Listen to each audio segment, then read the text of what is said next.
할렐루야. 사랑하는 성도 여러분, 주님의 은혜 안에 평안하게 건강하게 한 주간 잘 보내고 계십니까? 오늘 말씀의 제목은 Safe in Jesus라는 제목으로 창세기 9장의 말씀 가지고 함께 은혜를 나누기 원합니다. 하나님의 말씀을 함께 보시겠습니다. 창세기 9장 11절로 13절 말씀입니다. 저와 성도님들이 한 절씩 교독하도록 하겠습니다.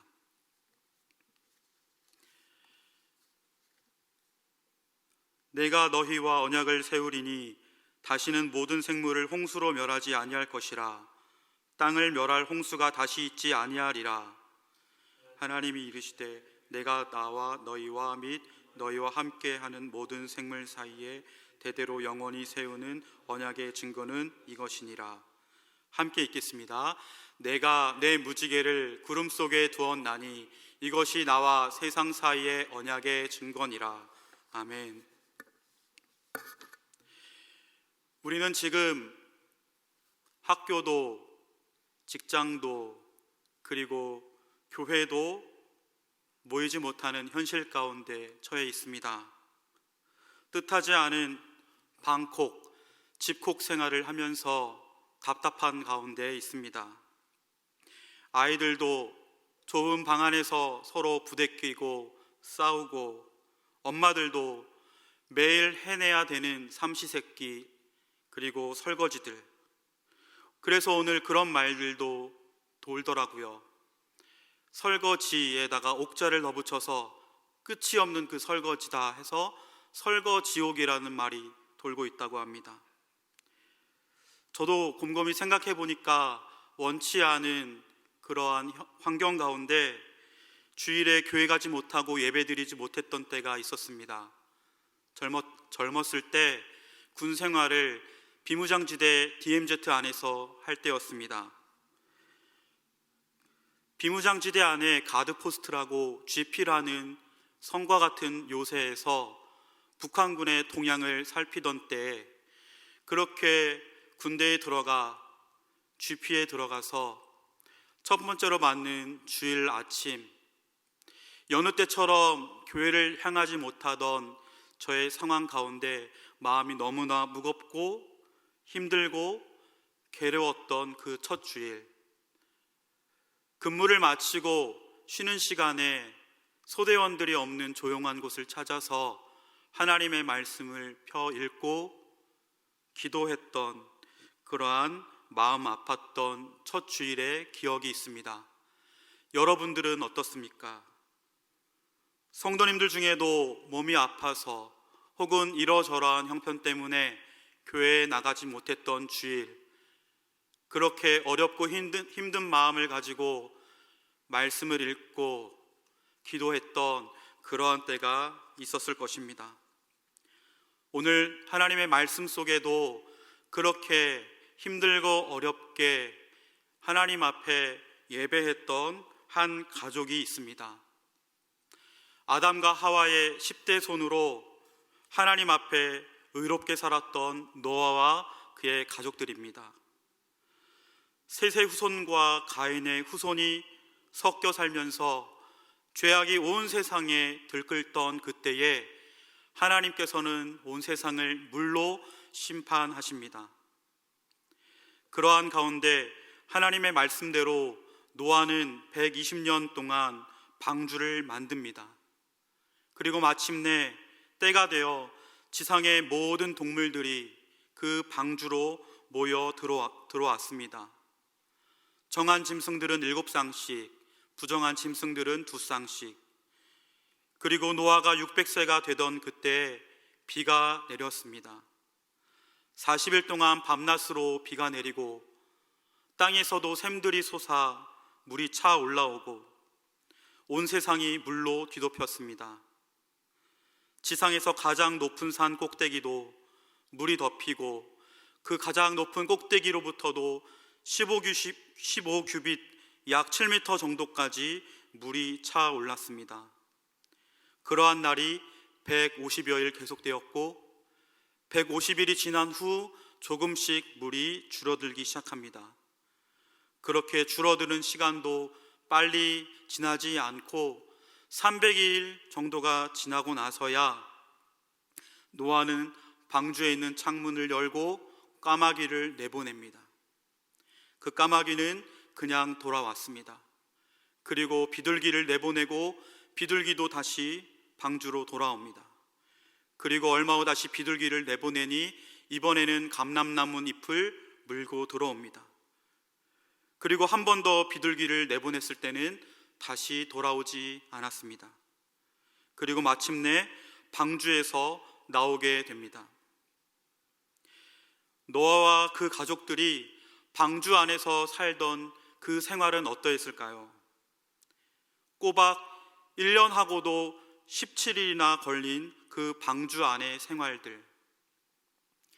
우리들이 살고 있는 집이야 작지만 방주는 축구장보다도 더 큰 배였으니, 그리고 그 안에는 세상의 모든 동물들이 다 모여 있었으니 그 동물들 먹이를 주고 배설물을 치우고 해야 할 일들이 산더미처럼 쌓여있는 하루하루, 그래서 아무 생각도 못하는 그러한 고단한 나날이었을까. 그러나 그들 마음 한편에는 하나님, 이 풍파가 언제 지나갑니까? 하나님, 우리가 다시 땅을 밟을 날이 올까요? 하나님, 그날은 언제쯤입니까? 하나님을 향한 기다림과 또한 안타까운 마음에 기도가 있지 않았을까 생각해 봅니다. 마침내 노아와 그의 가족들이 방주 문이 열려 땅을 두 발로 딛고 설 그때에, 그날에 마음은 참으로 큰 감격으로 벅찼을 것이라 생각합니다. 그러나 동시에 그들의 마음 한켠에 왠지 모를 커다란 두려운 마음도 있었을 것입니다. 이제 세상에는 그 수많은 사람들이 한 사람도 남지 않은, 정말 노아 그리고 그 부인 그리고 그 아들들과 자부들, 그렇게 8 식구밖에 없는 그 세상. 방주 밖으로 나온 노아 가족들은 하나님 앞에 제단을 쌓았습니다. 깨끗한 새와 정한 짐승 중에 건강한 것, 좋은 것으로 하나님께 번제를 드렸습니다. 하나님은 그 예배를 기쁘게 받으셨습니다. 그리고 그들에게 복을 명하셨습니다. 생육하고 번성할 것을 말씀하셨습니다. 그리고 구름 사이에 무지개를 보여주시며 다시는 홍수로 세상을 심판하지 않겠다고 약속하셨습니다. 무지개, 히브리어로 케세트라는 단어입니다. 전쟁용 활이라는 뜻을 함께 갖고 있는 말입니다. 죽음, 가난, 질병, 생이별, 고아와 과부, 억압, 절망, 그 밖에 세상에 가장 악하고 가장 고통스러운 것이 총체적으로 모여있는 것이 바로 전쟁이라 합니다. 그런데 이 전쟁과도 같은, 아니, 이 전쟁과는 비교도 안 될 전무후무한 인류 역사상 최악의 재앙, 이 대홍수 심판의 참혹한 고난의 시간을 지나고 너무나 복잡한 심경 가운데 두려움으로 가득 찬 노아와 그 가족들에게 하나님은 무지개를 보여주십니다. 무지개의 모양은 활의 모양을 닮았습니다. 그런데 그 무지개는 그 활 모양의 방향이 땅을 향해 있는 것이 아니라 하늘을 향해 있습니다. 정말 하나님께서 그 무지개의 모양처럼 다시는 이 지상을 물로 심판하지 않겠다는 약속의 모양처럼 그 활의 방향이 땅을 향하지 않습니다. 그리고 그 무지개의 색깔이 너무나 아름답습니다. 하나님은 그 무지개를 통해서 구원의 하나님, 소망의 하나님임을 보여주십니다. 오늘 우리가 코로나 바이러스가 참으로 대홍수 시대에 물이 세상을 뒤덮었던 것처럼 이 땅 가운데 이 바이러스가 없는 곳이 어디일까 싶은 그러한 어려움 가운데 처해 있습니다. 그리고 우리는 미국의 행정명령 Safe at Home이라고 모두가 집 안에 거하는 때에 있습니다. 그런데 지금 이 세상에 가장 안전한 곳이 어디일까요? 이 코로나 바이러스를 피해서 안전한 곳은 병원일까요? 정말 우리 집 안일까요? 내 방, 내 이불 속일까요? 노모포비아라는 말이 있습니다. 노 모바일 포비아라는 말의 합성어입니다. 핸드폰이 없으면 불안해하는 세대를 일컫는 말입니다. 지금 세상에 많은 사람들이 집 안에서 핸드폰을 붙들고 시도 때도 없이 쏟아지는 뉴스 속에서 불안에 떨고 있다고 합니다. 여러분들은 어떻습니까? 그렇게 핸드폰을 붙들고 세상의 온갖 무서운 뉴스 가운데 어려운 마음 가운데 있습니까? 노아와 그 가족들은 방주 안에 있었습니다. 그 방주는 배의 방향을 조정할 수 있는 키가 없었습니다. 온전히 하나님의 뜻, 하나님의 인도하심에 맡겨진 삶. 그러나 하나님 손안에 있었기에 그 홍수 심판 속에 온전히 구원의 은혜를 누렸던 노아의 가족들. 오늘 저와 여러분들 어디 계십니까? 집 안에 계십니까? 아니, 저와 여러분들은 지금 예수님 안에 거하고 있는 줄 믿습니다. 구원의 방주 대신 예수님만이 우리의 안전한 피난처요 반석입니다. 예수님 안에 거하는 것이 진정한 샬롬입니다. 요한복음 14장 27절 말씀에 예수님이 이렇게 말씀하십니다. 평안을 너희에게 끼치노니 곧 나의 평안을 너희에게 주노라. 내가 너희에게 주는 것은 세상이 주는 것과 같지 아니하니라. 너희는 마음에 근심하지도 말고 두려워하지도 말라. 그리고 요한일서 4장 13절 말씀에 이렇게 말씀합니다. 그의 성령을 우리에게 주심으로 우리가 그 안에 거하고 그가 우리 안에 거하시는 줄을 아느니라. 그리고 요한일서 4장 15절 말씀 우리 함께 읽어보겠습니다. 시작.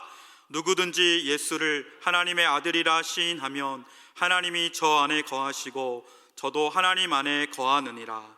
아멘. 이제 미국이 전 세계에서 코로나 확진자가 가장 많은 나라가 되었습니다. 코로나 바이러스의 풍파가 언제 거칠까요? 우리는 알 수 없습니다.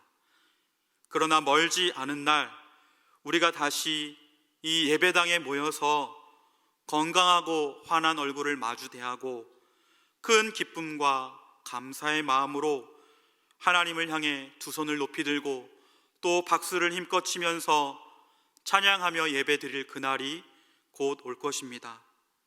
그때까지 우리가 교회에 올 수는 없지만 올해를 시작하며 우리 교회에서 함께 하고 있는 경건운동, 성경 통독과 성경 필사를 열심히 하고 그리고 그 말씀을 붙들고 기도하는 저와 여러분들이 되기를 원합니다. 불안한 세상의 뉴스보다도 주님 약속의 말씀을 붙들고 그 소망과 구원의 주의 은혜 속에서 온전한 샬롬, 평안을 누리시길 주님의 이름으로 간절히 축복합니다.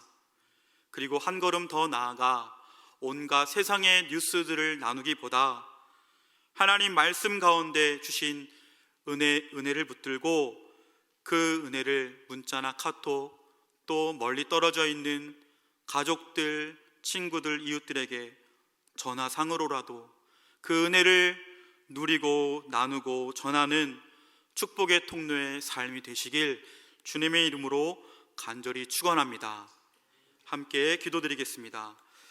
좋으신 하나님 감사합니다. 하나님, 오늘 저희가 여느 때처럼 주의 전에 모여 예배해야 할 토요일 아침이지만 부득이한 상황으로 이렇게 각자 있는 처소에서 예배를 드립니다. 하나님, 우리의 마음을 위로하여 주시고, 하나님, 우리 가운데 소망과 용기를 더하여 주시옵소서. 우리의 영혼과 우리 육신 그리고 우리 모든 범사 가운데 주님의 온전한 샬롬을 누리고 전하는 모두가 될 수 있도록 특별한 은혜로 더하여 주시옵소서. 감사드리며 예수님 이름으로 간절히 기도드립니다. 아멘.